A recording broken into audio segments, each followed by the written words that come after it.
The desert evening settled over the land like a warm blanket.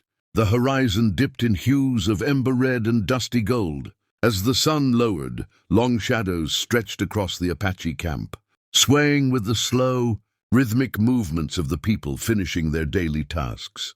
The scent of mesquite smoke drifted from the central fire, curling through the air in thin blue ribbons. Near that fire sat Ayana, the blind daughter of Chief Taza.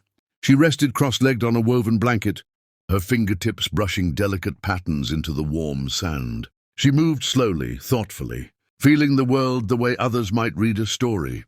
Though she could not see the colors dripping across the sky, she felt them in the cooling air, in the tiny shifts of wind that whispered against her cheeks. Her dark hair was braided neatly down her back, decorated with small, carved wooden beads that knocked softly together.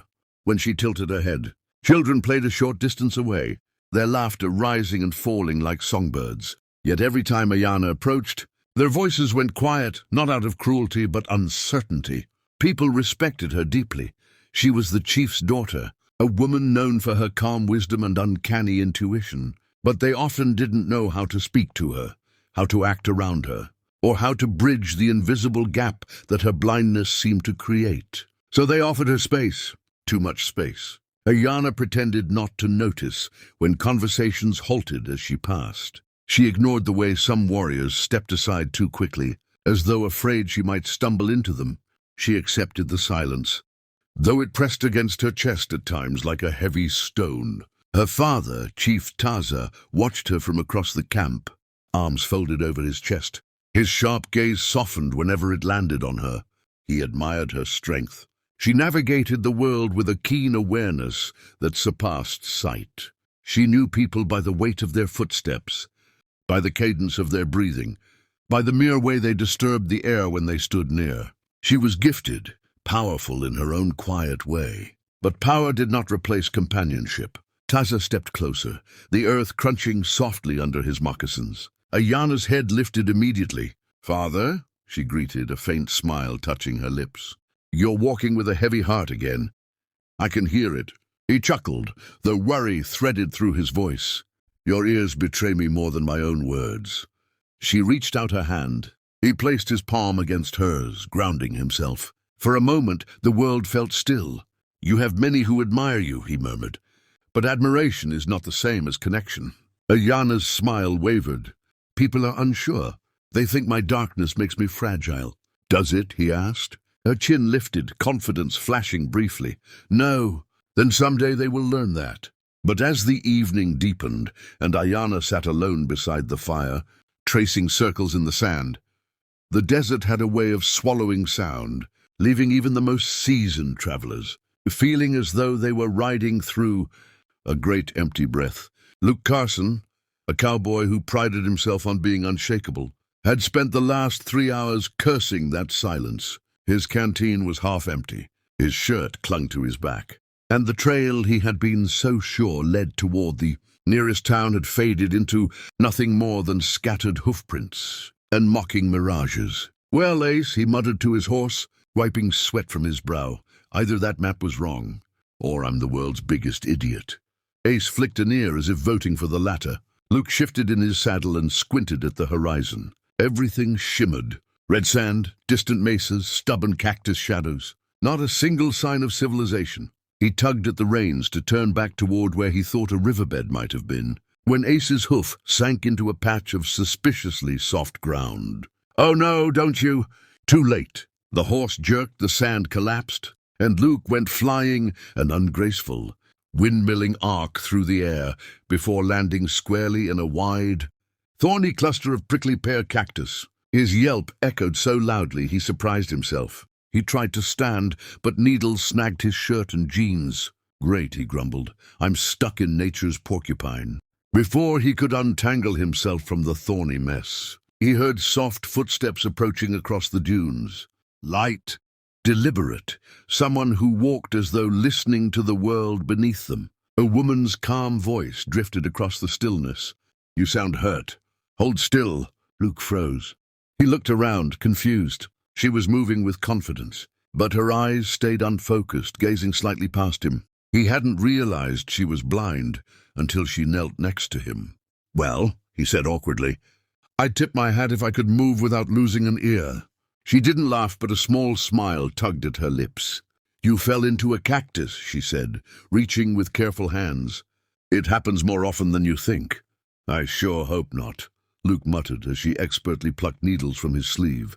Within moments, 2 Apache warriors appeared on a ridge above them, alerted by the cowboy's very loud, very dramatic tumble. They approached quickly, hands near their weapons, eyes wary. Luke tensed. He'd wandered into the wrong place at the wrong time, and he knew it. But the woman lifted a hand. "He's hurt, not dangerous." The warriors exchanged glances but relaxed slightly. Luke cleared his throat. Sorry about trespassing. Got a little lost, and then a little airborne." The woman stood, brushing sand from her palms. "Come," she said. "My father will decide what to do with you. But he won't turn away someone in need." Luke swallowed. That wasn't exactly comforting. Still, when she gently guided him by the elbow, he felt an odd calm settle over him.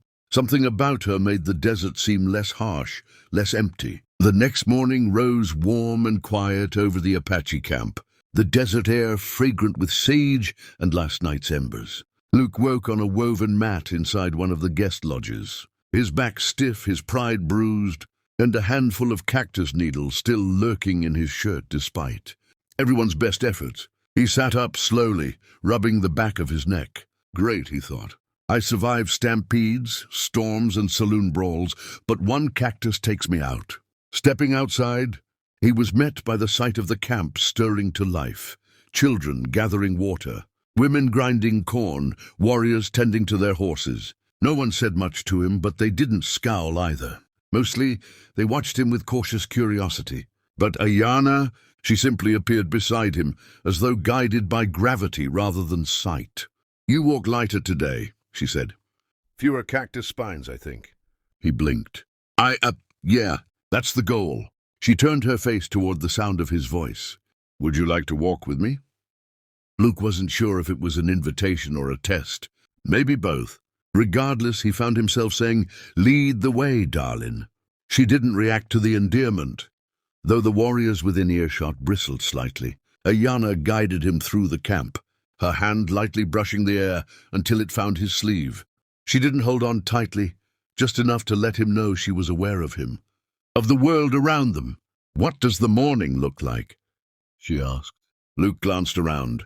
Sun's just coming up over the rocks. Sky's kind of pink, like someone spilled berry juice everywhere. He hesitated. "Probably a better poet around here than me." Ayana smiled as though she saw the image clearly. "You describe colors like someone who appreciates them." "I appreciate not being covered in cactus needles," he said, rubbing his arm. She laughed, a soft, melodic sound that made a few heads turn.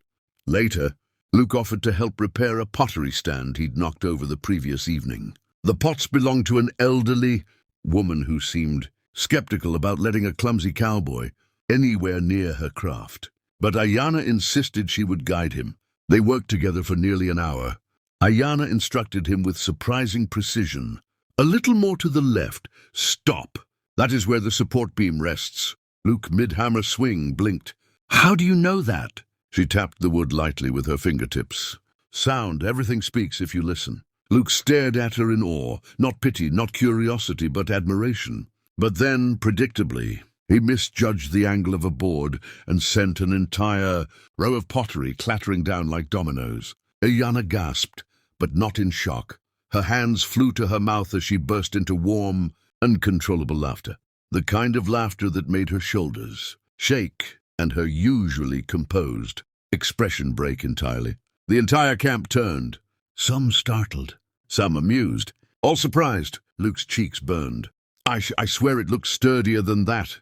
By the time Luke's horse was fully rested and his torn saddlebag patched up, thanks mostly to Ayana's patient instruction, the sun had climbed high, bathing the desert in shimmering heat. The day he had dreaded quietly crept upon him, the day he was expected to ride out. He stood near the camp's corral, tightening Ace's girth strap far more than necessary. The horse flicked an ear back, annoyed at his stalling. I know," Luke muttered. Quit looking at me like that. I'm working up to the goodbye. Goodbyes, he hated them. He'd lived most of his adult life drifting from town to town, never staying long enough to make the kind of connections that made leaving painful. Until now, he glanced toward the center of camp, where Ayana stood with her father. She wore a simple dress of soft deerskin, the wooden beads in her hair glinting faintly in the sun.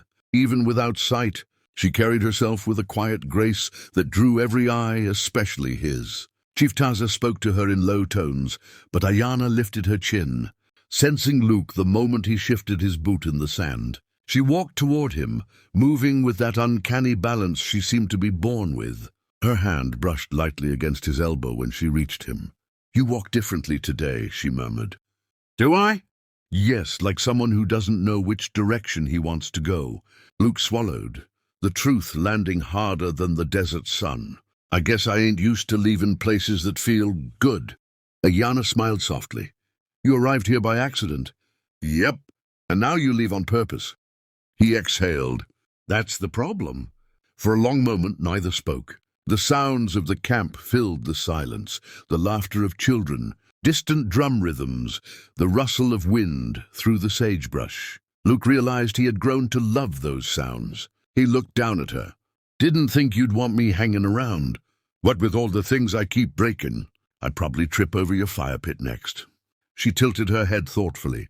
"Perhaps, but maybe you would also make me laugh again." The simplicity of the statement hit him square in the chest.